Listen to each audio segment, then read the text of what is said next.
Hello, my name is Prabhav and I welcome you all to the Civil Point Institute Indore।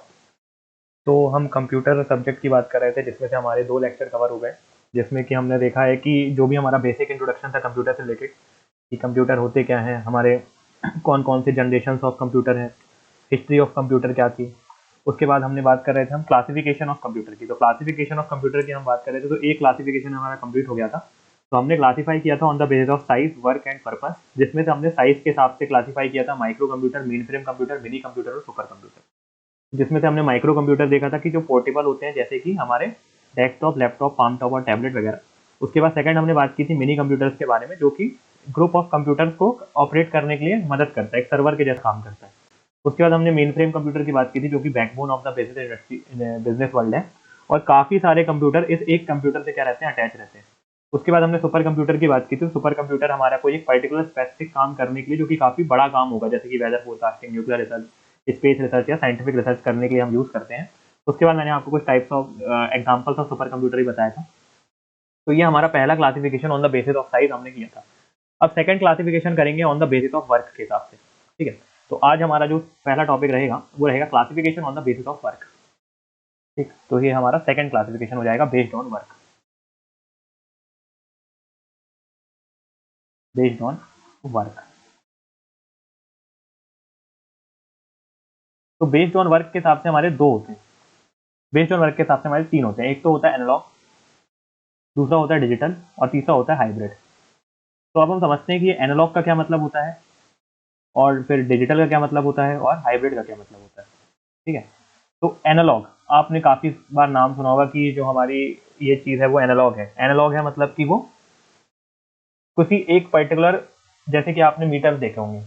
अगर आपको मैं इसको और अगर आपको नॉर्मल भाषा में समझाना चाहूँ, तो आपने जैसे कार के मीटर देखे होंगे, तो पहले या आपने अपनी गाड़ी के मीटर देखे होंगे, जो बाइक होते हैं उनके मीटर देखे होंगे। तो या तो वो एनालॉग होते हैं या तो डिजिटल होते हैं। एनालॉग यानी कि वो सिर्फ एक ही तरीके का ऑपरेशन परफॉर्म कर सकते हैं। ठीक है, जैसे कि हमारे एनालॉग जो आते थे तो उसमें स्पीड पहले लिखी रहती थी, 0 से 10, 10 से 20, 20 से 30।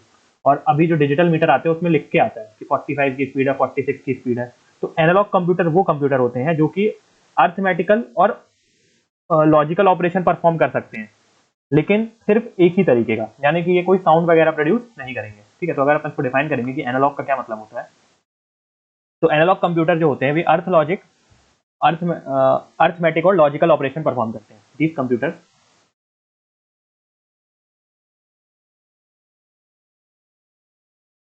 Carry out arithmetic. अर्थमेटिक यानी कि आप इसमें कोई भी अर्थमेटिक का, जैसे आपको प्लस माइनस समेशन जो भी करना है, ये अर्थमेटिक, ये अर्थमेटिक कैलकुलेशन कर सकते हैं।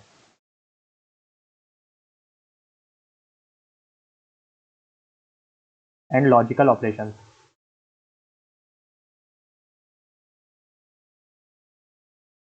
Bye processing of data. जैसे कि अगर आपकी गाड़ी चल रही है तो उसको डाटा क्या मिल रहा है कि आपका कितना चक्का घूम रहा है, उसके हिसाब से वो आपको एक आउटपुट दे देता है। ठीक है, तो ये हो गया आपका analog by processing of data. Example क्या हो जाएगा आपका, स्पीडोमीटर। कि गाड़ी में जो स्पीड के लिए गन लगी रहती है उसको हम क्या, मतलब स्पीड जो जिसमें दिखता है उसको हम स्पीडोमीटर बोलते हैं। एक और आपने देखा होगा सिस्मोग्राफ, जिसमें हम अपना अर्थक्वेक का रेक्टर स्केल को मेजर करते हैं, सिस्मोग्राफ। ठीक है, ये अपन को क्या देता है, आउटपुट देता है कि आपका कितना स्केल है, इस तरीके से इसका कुछ आउटपुट होता है। ठीक है, तो ये भी क्या है, हमारा एक टाइप का एनालॉग कंप्यूटर है। ये बहुत सारे क्या कर सकते हैं, मैथिकल ऑपरेशन एक साथ कर सकते हैं। ठीक है, और मैकेनिकल और इलेक्ट्रिकल एनर्जी को ये यूज करते हैं। ठीक है, they can perform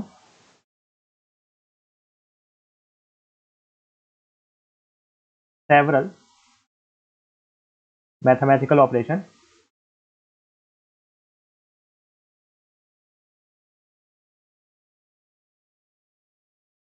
by using mechanical और इलेक्ट्रिकल एनर्जी। तो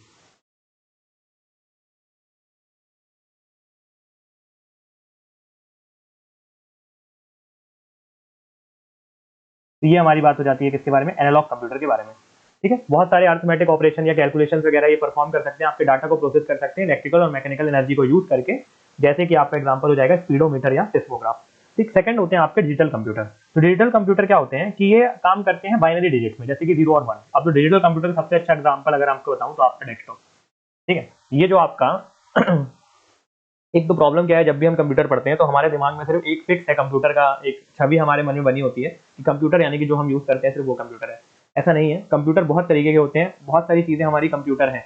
जैसे कि अभी मैं आपको स्पीडोमीटर बता रहा हूँ तो वो भी एक तरीका कंप्यूटर है, सिस्मोग्राफ बता रहा हूँ तो वो भी एक तरीका कंप्यूटर है, जो हम यूज कर रहे हैं वो भी एक तरीका कंप्यूटर है, जो हम मोबाइल यूज कर रहे हैं वो भी एक तरीका कंप्यूटर है। तो बहुत सारे अलग अलग तरीके के कंप्यूटर है, लेकिन हमारे नॉलेज में सिर्फ एक ही तरह का कंप्यूटर होता है। तो हम क्या करते हैं कि सारे कंप्यूटर्स को रिलेट करने की कोशिश करते हैं, पर ये सही नहीं है। ठीक है, काफी अलग अलग तरीके के भी कंप्यूटर होते हैं। तो अगर मैं बात करूं जो हम कंप्यूटर यूज करते हैं वो कौन सा कंप्यूटर होता है, वो डिजिटल कंप्यूटर होता है। ठीक है, जो हम कंप्यूटर यूज करते हैं वो हमारा डिजिटल कंप्यूटर होता है। तो जो हमारा डिजिटल कंप्यूटर होता है वो 0 और 1 के फॉर्म में आपका जो इनपुट लेता है वो बाइनरी लेता है, यानी बाइनरी यानी जो इनके अंदर इनपुट जाता है, आप कुछ भी इनपुट कराओ इनके अंदर जो इनपुट जाएगा वो 0 और 1 के फॉर्म में ही जाएगा। ठीक है, तो digital computer.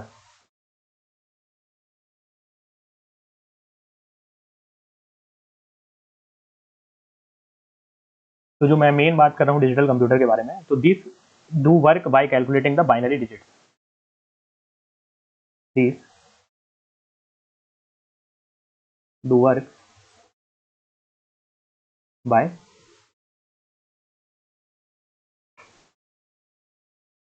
Calculating the binary digit.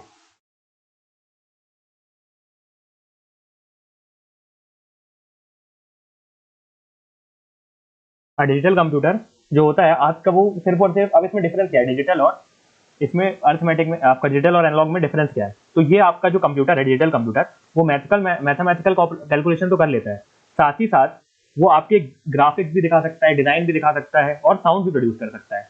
तो हम ये बोल सकते हैं कि digital computer is a combination of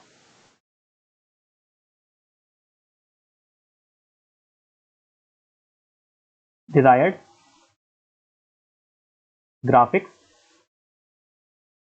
plus sound. ठीक है, तो आपको साउंड भी मिल रहा है यहाँ पे, ग्राफिक्स मिल रहा है, जैसे कि आपका सिस्टम है, आप अलग अलग तरीके को देख भी पा रहे हो यहाँ पे, सुन भी पा रहे हो। तो ये हमारा हो जाता है डिजिटल कंप्यूटर, और काम किसमें करता है, बाइनरी डिजिट में काम करता है। सिर्फ इतना ही सिंपल आप समझिए। ठीक है, ज्यादा अपन इसको एग्जाम्पल क्या हो जाएगा आपका डेस्कटॉप यानी कि पीसी। ठीक, सिंपल रखने की कोशिश करेंगे जितना भी अपना सिंपल हो सकता है।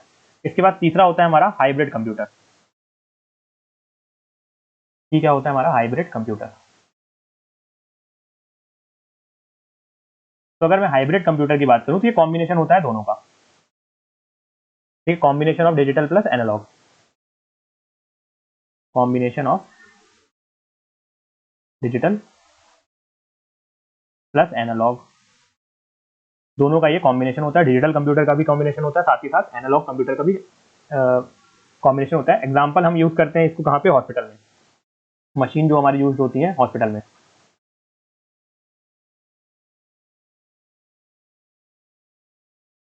ठीक है, अब कौन कौन से एग्जाम्पल हो जाएंगे, जैसे कि आपका ईसीजी हो गई वो आपका क्या होता है, हाइब्रिड कंप्यूटर होता है।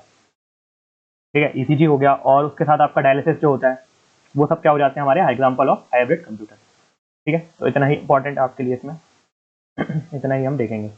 इसके बाद आते हैं हमारे नेक्स्ट टाइप जो कि होता है बेस्ड ऑन,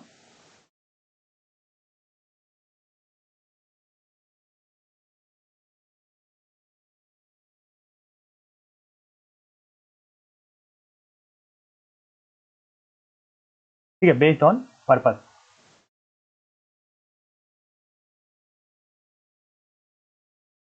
नेक्स्ट है हमारा बेस्ड ऑन पर्पस।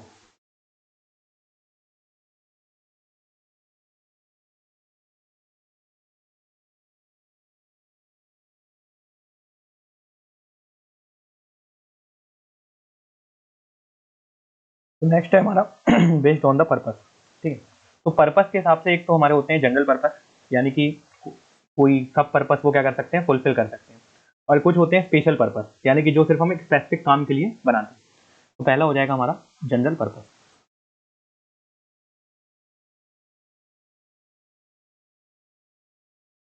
तो अगर जनरल पर्पस की हम बात करें तो जनरल पर्पस में हमारा हो जाएंगे वो कंप्यूटर जो वैरायटी ऑफ बहुत सारे प्रॉब्लम्स एक साथ सॉल्व कर सकते हैं। ठीक है, जैसे कि आपका कंप्यूटर है, तो ये जनरल पर्पस कंप्यूटर हो गया, क्योंकि आप इसमें कैलकुलेशन भी कर सकते हो, वीडियो भी देख सकते हो, गाने भी सुन सकते हो, गेम भी खेल सकते हो, कोडिंग भी कर सकते हो, अकाउंटिंग भी कर सकते हो, डेटाबेस भी स्टोर कर सकते हो, एक्सेल में शीट भी बना सकते हो। तो ऐसे बहुत सारे काम है जो आप इसमें कर सकते हो। तो ये जो आपका कंप्यूटर हो गया ये क्या हो गया, जनरल पर्पस कंप्यूटर। तो हम बोल सकते हैं कि जनरल पर्पस कंप्यूटर वो कंप्यूटर होंगे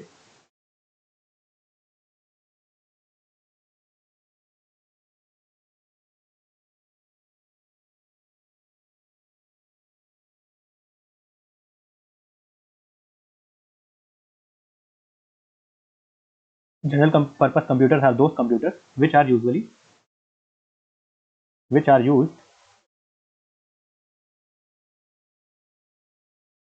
to solve variety of problems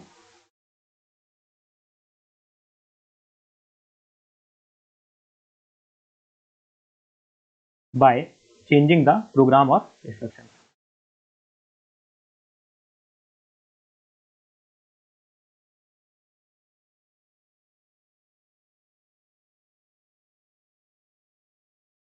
तो एग्जाम्पल हो जाएगा इसका,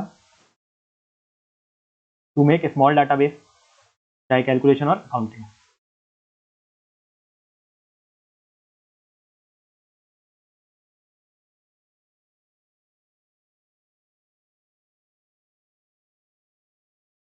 कैलकुलेशन एंड काउंटिंग,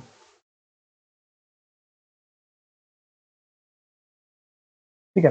तो ये सारे हमारे यूज हो जाते हैं जनरल पर्पस कंप्यूटर के। इसके बाद आते हैं हमारे special purpose computer.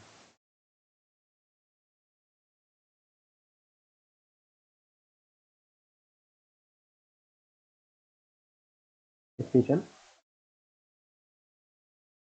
Purpose computer, तो स्पेशल पर्पस कंप्यूटर वो कंप्यूटर होते हैं जो कि सिर्फ एक ही टाइप के प्रॉब्लम को सॉल्व करते हैं, ठीक है, जिसको सिर्फ आप स्पेसिफिकली एक टाइप के प्रॉब्लम को सॉल्व करने के लिए यूज करते हैं। तो special purpose computer are those computer which specifically solve one type of problem, ठीक है, सिर्फ जो एक तरीके की प्रॉब्लम को सॉल्व कर सकते हैं। Which are used to solve single and dedicated problem.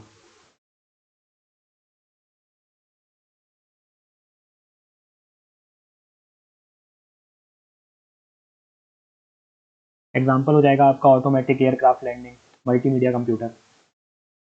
Example आपका क्या हो जाएगा, ऑटोमेटिक एयरक्राफ्ट, मतलब आपका एयरक्राफ्ट जो होता है वो सिर्फ इसी जगह पे आके लैंड होता है ना, तो वो सिर्फ ये जो आपका कंप्यूटर है वो एक ही काम करेगा, सिर्फ आपके एयरक्राफ्ट की लैंडिंग को कराएगा और उसको कोई दूसरा काम नहीं है, ठीक है। तो ये आपका हो जाएगा स्पेशल पर्पस। और इससे आप चाहो कि आप गेम खेल लो इसमें, आप इसमें वीडियो देख लो, तो आप नहीं कर सकते इसमें, ठीक है। और ऐसे ही होते हैं मल्टीमीडिया कंप्यूटर। मल्टीमीडिया कंप्यूटर सिर्फ आप मल्टीमीडिया कंज्यूम कर सकते हो और दूसरी चीज़ कुछ नहीं कर सकते, आप वीडियो देख सकते हो, गाने सुन सकते हो, बस, ठीक है। तो ये हमारे क्या हो जाते हैं, स्पेशल पर्पस कंप्यूटर, ठीक है। समझ में आ गया होगा, काफ़ी ईजी है, आसान है, ठीक है। तो अभी तक हमने जो देखा, एक बार हम इसमें देख लेते हैं क्या क्या चीज़ें जहाँ से हमारे क्वेश्चन एग्जाम में बन सकते हैं, क्योंकि मेन तो हमारा मकसद क्या है, एग्जाम के क्वेश्चन ही सॉल्व करना। तो अगर मैं आपको एनालॉग कंप्यूटर की बात करूँ तो यहाँ पे आपको जो पॉइंट याद रखना है, अर्थमेटिक एंड लॉजिकल ऑपरेशन, ठीक है। अब इसको कैसे याद रखेंगे, देखिए, ए से होता है अर्थमेटिक और ए से ही होता है एनालॉग, तो अर्थमेटिक और एनालॉग ऑपरेशन करता है ये। एग्जाम्पल इसका हो जाएगा स्पीडोमीटर और सिस्मोग्राफ, ये भी आपसे पूछ सकता है। और एक क्या आप याद रखिएगा, इसमें मैकेनिकल एनर्जी यूज करता है ये और इलेक्ट्रिकल एनर्जी दोनों यूज करता है, ठीक है। उसके बाद मैंने बताया आपको डिजिटल कंप्यूटर, तो ये आपके बाइनरी डिजिट्स में काम करता है और साथ ही साथ इसमें क्या होता है, डिजायर्ड ग्राफिक्स प्लस साउंड दोनों चीजें आती हैं। एग्जाम्पल आपका डेस्कटॉप हो जाएगा। फिर हाइब्रिड, ये दोनों का कॉम्बिनेशन है, डिजिटल प्लस एनालॉग। तो सिर्फ आप एक पॉइंट यहाँ पे याद रखिए, ठीक है। ईसीजी डायलिसिस भी आप चाहें तो याद रख सकते हैं, ठीक है। कई बार क्या पूछ लेता है कि हमसे पूछ लेता है कि ईसीजी कौन से टाइप का कंप्यूटर है, तो ईसीजी एक हाइब्रिड कंप्यूटर है, तो इस तरीके से भी यहाँ पे क्वेश्चन बन सकते हैं। फिर उसके बाद में बात करें तो हमने किया था पर्पस के साथ, तो जनरल पर्पस कंप्यूटर जो कि सारे कंप्यूटर कर सकते हैं, ठीक है, which are use to solve variety of problem. तो यहाँ पे आप वैरायटी ऑफ प्रॉब्लम को याद रखिए, ठीक है, वैरायटी यानी काफी सारी, ठीक है, to make small database, calculation and accounting.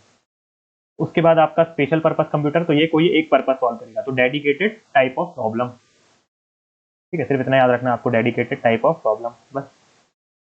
ये सारी चीजें हमारी इंपॉर्टेंट हो जाती हैं। इसके बाद आता है हमारा एप्लीकेशन ऑफ कंप्यूटर। तो क्या क्या हमारे एप्लीकेशन है कंप्यूटर के, कहाँ कहाँ हम कंप्यूटर को यूज कर सकते हैं, तो वो होती है हमारी एप्लीकेशन ऑफ कंप्यूटर,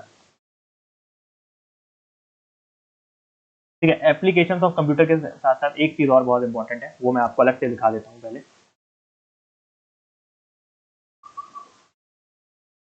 वो है आपका प्रत्यूष, ठीक है, यहाँ पे आप नोट लिख लीजिए, Pratyush.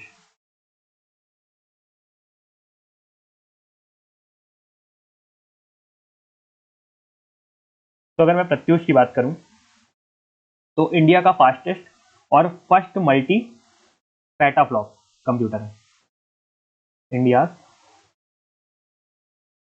Fastest and first multi petaflop computer है।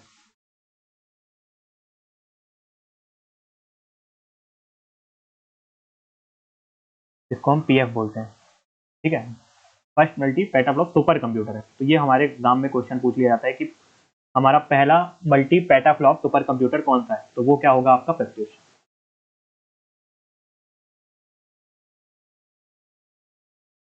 ठीक, तो ये बात आप याद रखना। ये कहाँ पे बना था, पुणे में बना था, Indian institute of tropical metrology में, ठीक है। तो अब ये क्या होता है मेटाफ्लॉप, ये आपको सोचना होगा ये क्या होता है, ये आपके कंप्यूटर प्रोसेसिंग की स्पीड होती है। कंप्यूटर प्रोसेसिंग की क्या होती है, ये स्पीड होती है।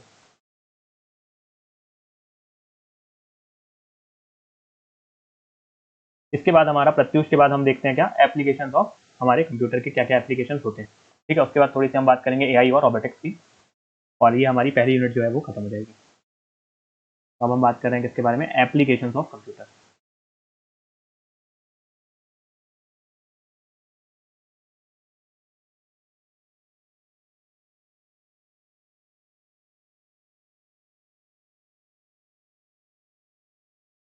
ठीक है, तो पहला तो आपका एप्लीकेशन होता है कहाँ पे, बैंकिंग में।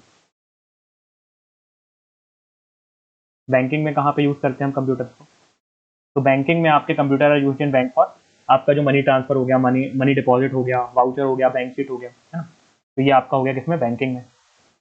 दूसरा आपका जो यूज होता है वो होता है एजुकेशन में। एडुकेशन में, एजुकेशन में कहाँ पे यूज होता है, ठीक है, टीचिंग और लर्निंग के लिए आपका यूज होता है मेनली। अभी जैसे मैं अगर पढ़ा रहा हूँ तो वो मैं कंप्यूटर की मदद से ही पढ़ा रहा हूँ, तो एजुकेशन में भी इसका यूज हो गया। तीसरा हो गया आपका एंटरटेनमेंट। एंटरटेनमेंट मतलब कि आप क्या करते हो, मल्टीमीडिया वीडियो देखते हो, गेम खेलते हो, तो ये क्या हो गया आपका एंटरटेनमेंट हो गया। तो एंटरटेनमेंट में भी यूज होता है ये। उसके बाद ये यूज होता है आपके ऑफिस में। ऑफिस में कैसे यूज होता है, जैसे कि आपको एक्सेल शीट बनानी है, कोई डाटा है उसको स्टोर करना है, कुछ एनालाइज करना है, कोई डाटा कंपेयर करना है, तो ये सब आप ऑफिस में यूज कर सकते हो, ठीक है। उसके बाद आपका एडवर्टाइजमेंट या फिल्म मेकिंग में भी यूज होता है। जो आपका देखा होगा डायरेक्टर वगैरह जो आपके मेनली जो एडिटिंग होती है, डायरेक्टर कट लगाते हैं या जो एडिटर कट लगाते हैं हमारे उसमें, तो वो किस में करते हैं, कंप्यूटर में ही करते हैं। तो एडवर्टाइजमेंट एंड फिल्म, यहाँ पे भी हमारा कंप्यूटर जो है वो यूज होता है। उसके बाद बिजनेस में भी यूज होता है। ये पांचवा था।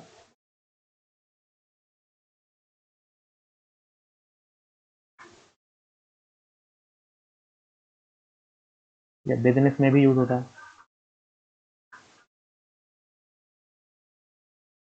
उसके बाद बिजनेस में कैसे यूज हो सकता है, तो बिजनेस में अकाउंटिंग और सारे रिकॉर्ड्स को रखने के लिए, तो यहाँ पे हमारे ये सब क्या हो जाते हैं, यूजेज ऑफ कंप्यूटर। तो इसको मैंने आपको काफी डिटेल में नहीं पढ़ाया क्योंकि यहाँ से बहुत ऐसे क्वेश्चन बनने का कोई चांस नहीं है। यही पूछ सकता है एप्लीकेशन क्या होते हैं, तो ये तो सबको पता होते हैं, तो बहुत सारे क्वेश्चन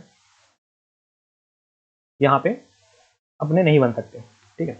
उसके बाद आती है हमारी क्या, आर्टिफिशियल इंटेलिजेंस, ठीक है। तो हमसे एग्जाम में आप ये क्या है, आजकल काफी ज़्यादा नाम चल रहा है इसका आर्टिफिशियल इंटेलिजेंस का, तो हमसे डायरेक्ट पूछ सकता है कि आर्टिफिशियल इंटेलिजेंस क्या होता है, रोबोटिक्स क्या होता है, ठीक है। तो उसके बारे में भी छोटा सा अपन देख लेते हैं, छोटे छोटे नोट लिख लेते हैं इनके बारे में भी। Artificial intelligence,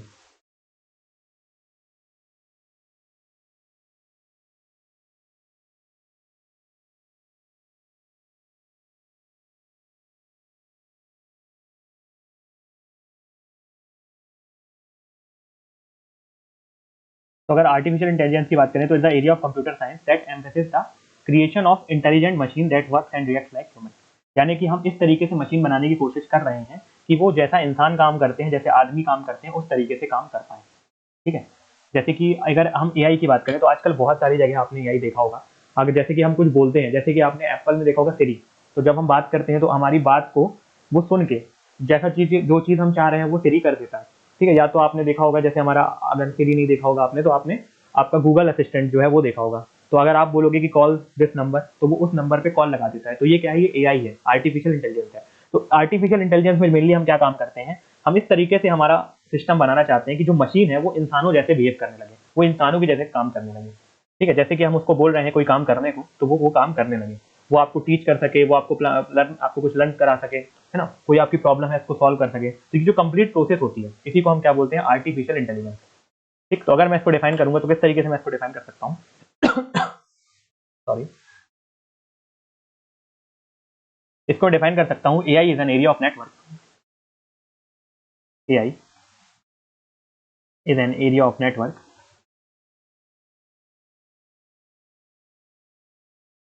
so area of computer।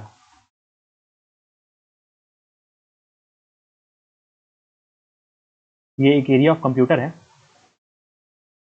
Science that emphasizes the creation of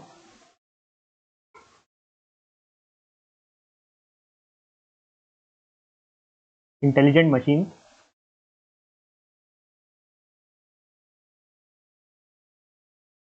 that work and react like humans। तो मैंने क्या लिखा यहाँ पे मैंने लिखा कि जो आर्टिफिशियल इंटेलिजेंस है वो ऐसा कंप्यूटर साइंस है जो कि इस तरीके पे जोर दे रहा है, ऐसी चीजों पे जोर दे रहा है ताकि हम मशीनों को जिस तरीके से बना पाए कि वो इंसानों जैसे काम और बर्ताव कर पाए। ठीक है, सिंपल भाषा में हम ऐसी मशीन बनाने की कोशिश कर रहे हैं जो इंसानों जैसे काम और बर्ताव कर पाए, तो उसको हम बोलते हैं AI यानी कि आर्टिफिशियल इंटेलिजेंस। ठीक है, तो अब जो कुछ एक्टिविटीज होती हैं आर्टिफिशियल इंटेलिजेंस में, है ना, तो उसकी बात हम करते हैं। Activities in artificial intelligence.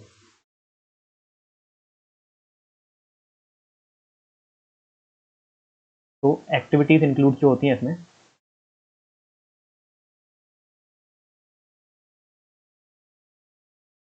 ठीक है, सबसे पहले तो जो इसमें एक्टिविटी इंक्लूड होती है वो होती है वॉइस रिकॉग्निशन। आपके बात को क्या कर पाए, पहचान पाए। तो पहला तो हो जाएगा इसमें क्या आपका वॉइस रिकॉग्निशन या स्पीच रिकॉग्निशन, कि आप क्या बोल रहे हो ये आपके सामने वाली मशीन को समझ में आना चाहिए। ठीक है, दूसरा इसमें लर्निंग होनी चाहिए। अगर कोई चीज़ आपने इसको बता दी तो ये क्या करना चाहिए, लर्न कर लेना चाहिए उस चीज़ को। तीसरा, ये कोई आपको प्लान करके दे सकना चाहिए। ठीक है, और आपकी प्रॉब्लम को क्या करना चाहिए, इसको सॉल्व करके देना चाहिए। तो ये सारी चीज़ें इसमें चीज़ें इंक्लूड होती हैं। ठीक, इसके बाद जो सेकंड चीज़ है वो है हमारी रोबोटिक्स। ठीक है, ये भी मिलती जुलती ही है हमारी, किससे, आर्टिफिशियल इंटेलिजेंस से ही रिलेटेड है। पर इसमें क्या है कि आर्टिफिशियल इंटेलिजेंस मेनली आपका क्या है, सॉफ्टवेयर ओरिएंटेड है। जैसे कि आपका गूगल ऑपरेटर या गूगल असिस्टेंट है, तो मेनली वो क्या काम करता है, वो आपके बातों को समझ के आपको आउटपुट प्रोवाइड करता है। लेकिन जो रोबोटिक्स वाली बात होती है वो पूरा का पूरा हमने क्या बना रखा है, मशीन का एक इंसान ही बना रखा है। वो हमारा कैसा हो गया, फिजिकल फॉर्म हो गया। आर्टिफिशियल इंटेलिजेंस को अगर मैं बोलूँ फिजिकल फॉर्म, यानी कि जिसको हम देख सकते हैं, सुन सकते हैं, हाथ मिला सकते हैं, बात कर सकते हैं, वो हमारा हो जाएगा रोबोटिक्स। ठीक है, तो अगर रोबोटिक्स को डिफाइन करूँ तो सिमिलर टू ही हमारा आर्टिफिशियल इंटेलिजेंस ही है। पर आर्टिफिशियल इंटेलिजेंस हमारे प्रोग्राम के फॉर्म में, सॉफ्टवेयर के फॉर्म में हमको मिलता है कि जिससे हम खोल के कुछ काम करा पा रहे हैं या वो अपने आप कुछ आपको सोल्यूशन प्रोवाइड कर पा रहा है। लेकिन रोबोटिक्स में ऐसा है कि सामने आपके इंसान ही खड़ा है। ठीक है, तो ये दोनों में क्या है, मेजर डिफरेंस है।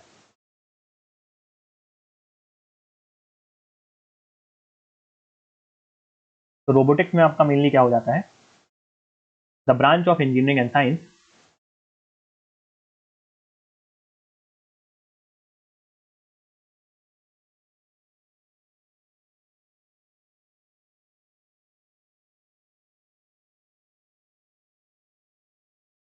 The branch of engineering and science that deals with the design,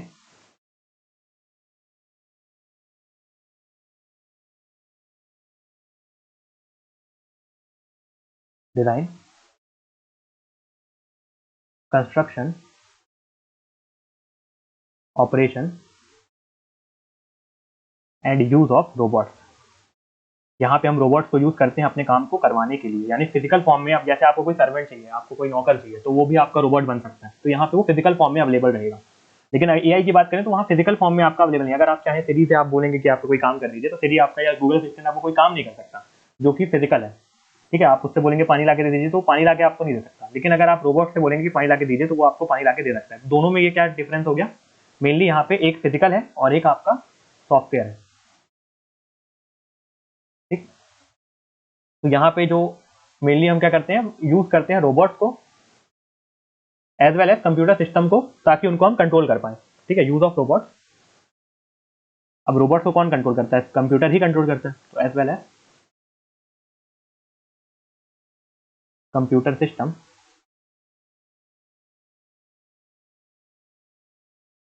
for their control.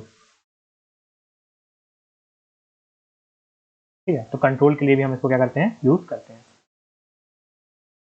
इसके बाद मेनली इसमें जो कंप्यूटर होता है, कंप्यूटर सिस्टम, वो क्या चीजें कंट्रोल करता है, तो आपका फीडबैक हो गया, इंफॉर्मेशन प्रोसेसिंग हो गई, तो इन चीजों को आपका जो कंप्यूटर सिस्टम है वो प्रोसेस करता है। ठीक है, तो control, sensory feedback and information processing. ठीक है, कंट्रोल करता है, फीडबैक को कंट्रोल करता है, मतलब फीडबैक देता है कि मतलब जैसे आपने उससे बोला कि हाथ मिलाया आपने उससे, तो वो भी हाथ हिलाएगा, तो ये उसका क्या हो गया, फीडबैक हो गया। ठीक है, तो वो भी आपको क्या देता है, फीडबैक देता है, और आपकी जो इन्फॉर्मेशन उसको आपने दिया उसको प्रोसेस भी कर लेता है। तो ये हमारा हो गया क्या, रोबोटिक्स। ठीक, मेनली आप चीज यह कंप्यूटर सिस्टम करता है, कंप्यूटर सिस्टम उनको कंट्रोल करता है। ठीक है, फीडबैक जो है उनका उसके लिए, और इन्फॉर्मेशन की प्रोसेसिंग के लिए, तो ये तीन चीजें आपको यहाँ पे इंपॉर्टेंट है, याद रखनी है। ठीक है, तो ये हमारी बात हो जाती है किसके बारे में, पहले यूनिट की इंट्रोडक्शन ऑफ कंप्यूटर के बारे में। ठीक है, इसके बाद जो नेक्स्ट यूनिट है हमारी वो रहेगी, इसके बाद नेक्स्ट यूनिट हमारी रहेगी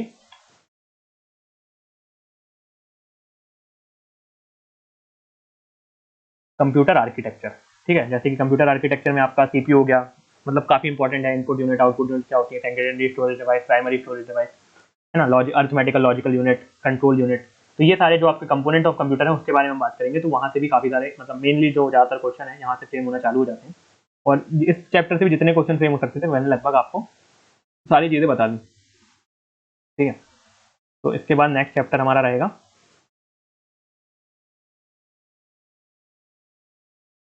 आपका आर्किटेक्चर ऑफ कंप्यूटर। ठीक है, तो अगर इस चैप्टर की बात करें तो इस चैप्टर में लगभग जितनी भी इंपॉर्टेंट चीज़ें थी हमने कवर कर ली हैं, और कुछ चीज़ें अगर, वैसे तो कुछ भी नहीं छूट रहा है अभी हमारा। ठीक है, एक चीज़ और है जैसे कि नैनो कंप्यूटर, आजकल जो मेनली हम कंप्यूटर यूज़ करते हैं, नैनो कंप्यूटर, क्वांटम कंप्यूटर, ये दो तीन चीज़ें हैं, वैसे तो यहाँ से बहुत ऐसे क्वेश्चन नहीं बनते, पर अगर आपसे ऐसा हो सकता है कि हाँ नैनो कंप्यूटर आपसे पूछ सकता है। ठीक है, तो नैनो कंप्यूटर क्या होता है कि the general term use to describe computer smaller than a micro computer, जो माइक्रो कंप्यूटर से भी छोटे होते हैं उसको हम बोलते हैं नैनो कंप्यूटर, जैसे कि जो क्रेडिट कार्ड के साइज होते हैं। चलिए ये भी मैं आपको बता देता हूँ, नैनो कंप्यूटर,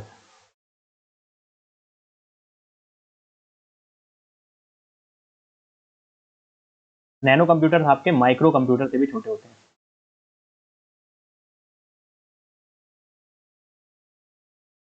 नैनो कंप्यूटर जो होते हैं वो आपके माइक्रो कंप्यूटर से भी छोटे होते हैं। कंप्यूटर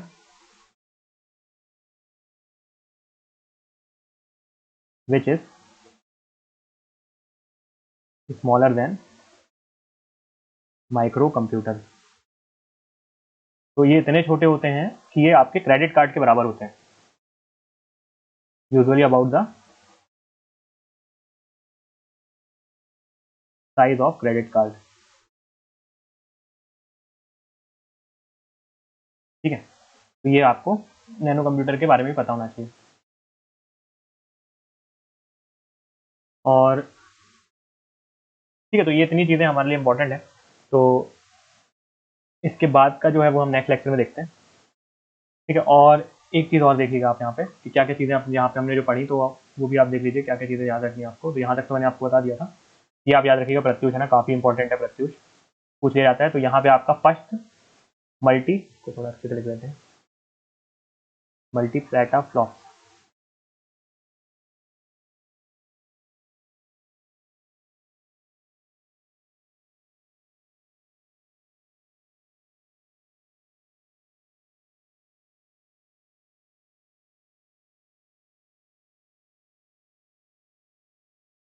ठीक है, first multi petaflop super computer है, तो ये बहुत ज़्यादा इंपॉर्टेंट है, सीधे क्वेश्चन पूछा जाता है हमसे, और इंडिया का फर्स्ट है, फास्टेस्ट है। ठीक है, फास्टेस्ट है, फास्टेस्ट भी है और पहला भी है, फास्टेस्ट एंड फर्स्ट। उसके बाद ये एप्लीकेशन तो खैर नहीं पूछे जाते हैं। फिर ये एआई भी क्या होता है ये आपको पता होना चाहिए कि एआई क्या होता है, creation of intelligent machine that works and react like human. ठीक है, ये पता होना चाहिए आपको। और यहाँ पे आपको पता होना चाहिए कि design control use of robot as well as computer system. ठीक है, रोबोट्स एंड कंप्यूटर सिस्टम का मेल है। ठीक, तो अगर मैं एक वर्ड में लिखना चाहूँ इसको, तो इसको मैं लिख सकता हूँ रोबोट प्लस कंप्यूटर। ठीक है, और एआई क्या हो गया आपका? एआई हो गया आपका intelligent machine that works and react like human. ठीक है, तो एक एक लाइन में आप इसको डिफाइन कर सकते हो। नैनो कंप्यूटर भी आप चाहो तो समझ सकते हो क्या होता है आपका, which is smaller than micro computer like size of credit card. ठीक है, तो आपसे पूछ सकते हैं कि which of the following is about the size of credit card, कौन सा इनमें से क्रेडिट कार्ड के बराबर होता है, तो क्या हो जाएगा आपका आंसर? Nano computer. ठीक है, तो इसके बाद का हम नेक्स्ट लेक्चर में देखेंगे, ताकि मैं चाह रहा हूँ कि अगला लेक्चर जो है वो हम नए लेक्चर से शुरू करें, मतलब अगली जो सब अपना टॉपिक है, तो इसके लिए थे, इसके बाद हम नेक्स्ट लेक्चर में देखेंगे।